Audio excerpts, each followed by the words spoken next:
My name is Karen Price, and this is a short grab on what we're doing in my campaign to be RACGP President 2020. We are going to rebuild, rebrand and reward general practice for good quality care. First point of my campaign is we must improve and revolutionise investment in general practice. We must reassert the central role of general practice in the community. We need to have professional autonomy and choice within the different funding models, and we need to have practice owners and contractors joining together in a win-win. The four streams of funding, as you know, are fee-for-service private income, that's money above the Medicare rebate. We have the Medicare rebate, which is Medicare taxpayer-funded insurance. We have the PIP, which is bundled payments for general practice activity. And we have private insurance, which is Workcover and TAC. All of these need to have careful scrutiny so that physician autonomy is enabled. There are already legislative changes so that we can charge for private vaccines and bulk bill the consultation.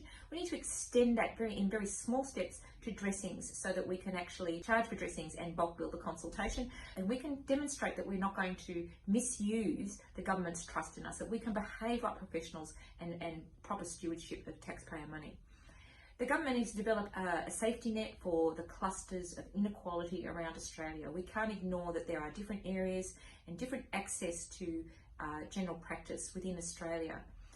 We also need to think very carefully about a per minute Medicare benefits rebate so that there's equal reward for shorter and longer consultations. It really is a nonsense that longer consultations of complex care are less rewarded than fast volume throughput.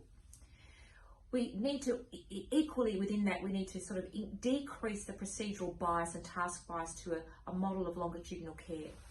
And particularly in mental health and aged care and after hours provision of services, there's a lot of opportunity for reform within the funding models. And in terms of funding pay for performance, we need to resist that very carefully. We need to look at what is rewarded, which is quality care.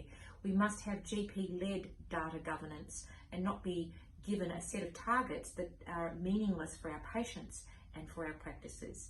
Thanks so much for listening, and I'll see you on the next video.